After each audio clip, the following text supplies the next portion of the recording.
भी आरएसएस के हसबोले जी, इन्होंने ये कहा कि भाई संविधान की जो उद्देशिका है, प्रस्तावना है, प्रीएम्बल है, उसमें जो secularism and socialist, secular and socialist, ये जो दो वर्ड इनकॉर्पोरेट किए गए 42nd अमेंडमेंट से कॉन्स्टिट्यूशन के 1976 में, वो अप्रासंगिक है, वो गलत है, ओरिजिनल संविधान में नहीं थे, इसलिए उन्हें रखना है या नहीं रखना है, इस पर चर्चा होनी चाहिए। लगे हाथ जो वाइस प्रेसिडेंट ऑफ इंडिया है धनखड़ जी, उन्होंने जो है ये कह दिया कि ये तो आत्मा के साथ खिलवाड़ हुआ है, और ये जो सेकुलरिज्म, सेकुलर एंड सोशलिस्ट, ये जो दो वर्ड है, ये इंडियन कॉन्टेक्स्ट में जो है वो हो ही नहीं सकते, ऐसा बीजेपी और आरएसएस के कई लोगों का व्यू था। पहली बात तो मैं धनखड़ जी से कहना चाहूँगा कि संविधान की कोई आत्मा नहीं होती, ये आत्मा, परमात्मा, ये जो सारी संकल्पना है ये धार्मिक है, उसका भी विज्ञान में कोई अस्तित्व नहीं मिलता है, पर वो आपकी मान्यता हो सकती है।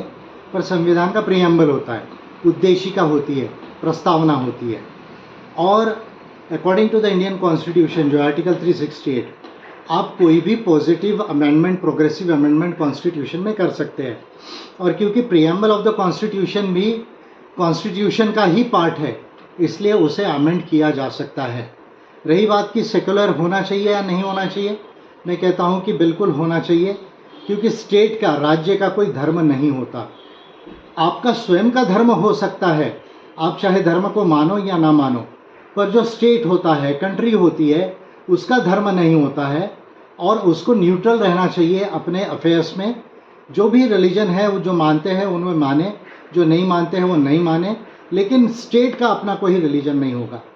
सोशलिस्ट की जो बात है वो एक बड़ी अच्छी संकल्पना है कि भाई जो हमारे देश की संपत्ति है उसका एक कॉमन ओनरशिप है देश के लोगों का, और इसलिए उसका जो इक्विटी है, उसका जो शेयर है, वो लोगों में जो है वो रिडिस्ट्रीब्यूट होना चाहिए। मैं समझता हूँ इसमें कोई गलत नहीं है, अन्यथा 2, 4, 5 लोगों के हाथ में संपत्ति रह जाएगी, 1% लोगों के हाथ में संपत्ति रह जाएगी।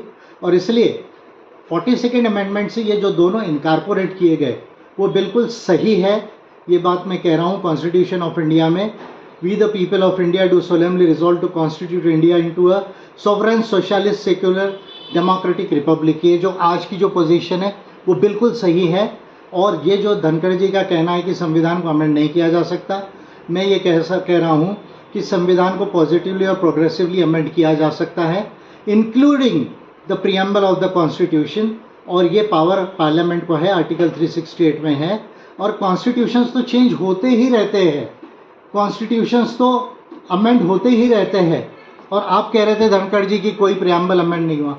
अरे फ्रांस के 3 कॉन्स्टिट्यूशन बदल गए, लैटिन अमेरिकन कंट्रीज़ के कॉन्स्टिट्यूशन बदल गए, जर्मनी के कॉन्स्टिट्यूशन बदल गया, साउथ अफ्रीका के कॉन्स्टिट्यूशन बदल गए। अगर 2-4 दिन आप मुझे दें, अगर आपका राज्यसभा सेक्रेटेरिएट का अगर रिसर्च इतना कमज़ोर हो गया है, अगर लोकसभा और राज्यसभा पार्लियामेंट की लाइब्रेरी इतनी कमज़ोर हो गई, तो 2-4-5 दिन दे दीजिए मुझे लिस्ट के साथ में, मैं आपको बता देता हूँ कि दुनिया के कौन कौन से कंट्रीज़ के कितने संविधान चेंज हो चुके हैं। आप क्या प्रीएम्बल की बात करते हैं? संविधान को पार्लियामेंट जो है वो पॉजिटिवली अमेंड कर सकती है और प्रोग्रेसिवली अमेंड कर सकती है। और मेरा ये व्यू है कि ह्यूमन राइट्स होना चाहिए कॉन्स्टिट्यूशन के अंदर में, प्रीएम्बल में ही, और अभी तो पार्ट 3 में होना चाहिए कॉन्स्टिट्यूशन ऑफ इंडिया में, पार्ट 4 नहीं। There is a difference between rights and principles. Rights are guaranteed, they are enforceable, principles are only guidelines.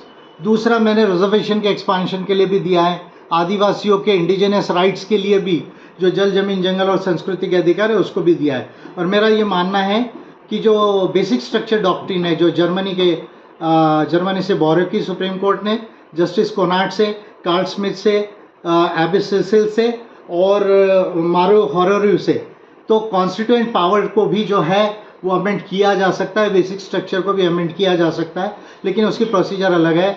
आज मैं पार्लियामेंट में नहीं हूँ, इसलिए इसके ऊपर मैं बात नहीं करूँगा। आज इतना ही कहूँगा कि सेक्युलर और सोशलिस्ट ये दोनों करेक्ट है।